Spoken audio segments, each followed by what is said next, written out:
کیسے کیسے لوگ کس کس طریقے سے.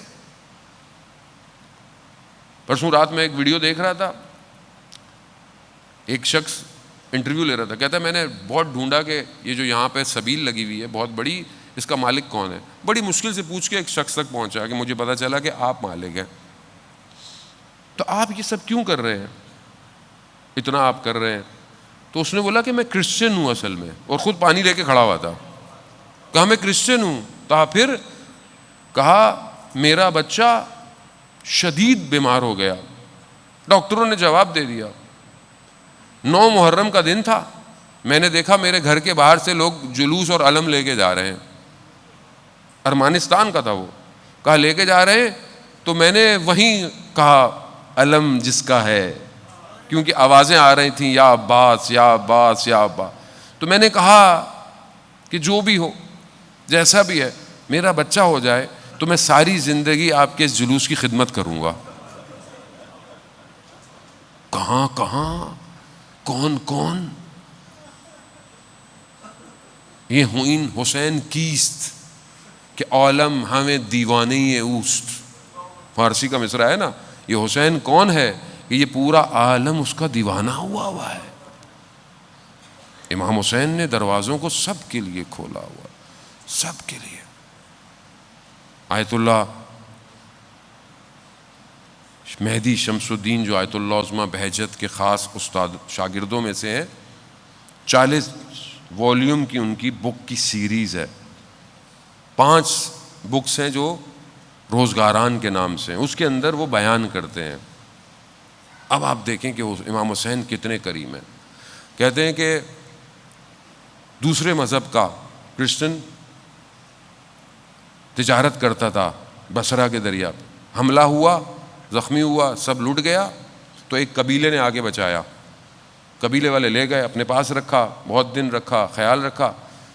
ماہ ذیلحج آ گیا, قبیلے والے مولا کے ماننے والے تھے, کہا آپ یہاں رکیے, کچھ لوگ چھوڑ دیتے ہیں, ہم جا رہے ہیں نجف. کہا میں بھی چلوں گا. کہا مشکل ہوگی. کہا نہیں میں چلوں گا. نجف گیا, 18 ذیلحج وہاں منائی. تھوڑے دن گزرے, قبیلے کے سردار نے بولا کہ کچھ لوگ واپس جائیں گے, آپ چلے جائیں, ہم یہاں سے کربلا جا رہے ہیں. کہا نہیں میں بھی جاؤں گا. کہا تکلیف ہوگی, سامان اٹھانا پڑے گا. کہا مسئلہ نہیں ہے. کربلا پہنچے تو 9 محرم کی شب تھی, شب عاشورہ تھی. اس کو نہیں پتا تھا کہ یہ کیا ہے. اس نے کہا یہ کیا ہے, گلیوں گلیوں میں لوگ گریا کر رہے ہیں, رو رہے ہیں, کیا ہے. انہوں نے اس کو ایک طرف بٹھا دیا اور وہ چلے گئے. یہ تھکا ہوا تھا, اس کی آنکھ لگ گئی, سو گیا. اس کی خواب میں اس نے کیا دیکھا کہ یہ جو بین الحرمین کی جگہ ہے وہاں کوئی بزرگ ہستی کھڑی ہوئی ہے, اور سامنے 2 شخص ہیں جن کے ہاتھ میں کوئی نام ہے, اور وہ شخص پوچھ رہا ہے کہ آج ہمارے زائر کون کون ہیں. تو انہوں نے یہ لسٹ دی کہ یہ ہیں. تو کہا وہاں وہ جو شخصیت تھی اس کو نہیں پتا کون ہے. کہا اس میں ایک نام کم ہے.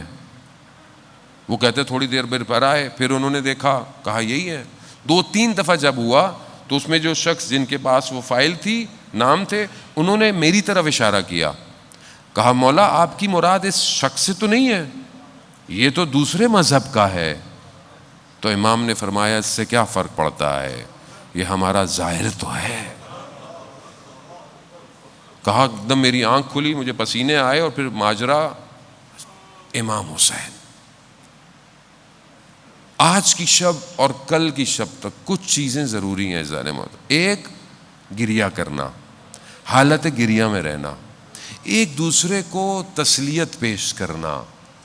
کوشش کریں ہاتھ نہ ملائیں, کوشش کریں مسکرائیں نہیں مسکرائیں, مطلب کوشش کریں, کیونکہ زہرا کا گھر اجڑ رہا ہے. مجلس سنیں, گھر بھی بیٹھے ہوں تو مجلس سن لیں, مصائب سنیں, مقتل کی کتابیں خود پڑھ لیں, جلوس میں جائیں, عزاداروں کی خدمت کریں جو کر سکتے ہیں. مطلب زیارت وارثہ پڑھیں, زیارت عاشورہ پڑھیں, زیارت نائیہ پڑھیں. کل اعمال ہے ماشاءاللہ الحمدللہ, آپ کے یہاں رات کو بھی اعمال ہیں, صبح اذان علی اکبر بھی ہے, پھر ظہر کے اعمال بھی ہیں، پھر اس کے بعد فاقہ شکنی ہے، آپ کے پاس سب کچھ ہے، یہ سب آپ کا ہے۔ یہ جو آپ کو توفیق ہوئی ہے اس امام بارگاہ کی جناب ابو طالب کے صدقے میں، یہ آپ کا ہے، یہ آپ کو اس کو آباد کرنا ہے۔ یہاں والے سب لوگ نوکر ہیں، خادم ہیں۔ ہمیں بھی جو توفیق ہوئی ہے نوکری کی ہوئی ہے، پھر زندہ رہے اگلے سال مجھے توفیق ہوئی تو پھر آئیں گے، کسی کو نہیں پتا یہ آخری مجلس ہو، مجھے بھی نہیں پتا میں اٹھ کے پڑھ پاؤں گا نہیں پڑھ پاؤں گا۔ عزیزان محترم، خوب امام کو یاد کرے، ایسی کیفیت ہو جیسے لگے کہ آپ کا کوئی مر گیا ہے۔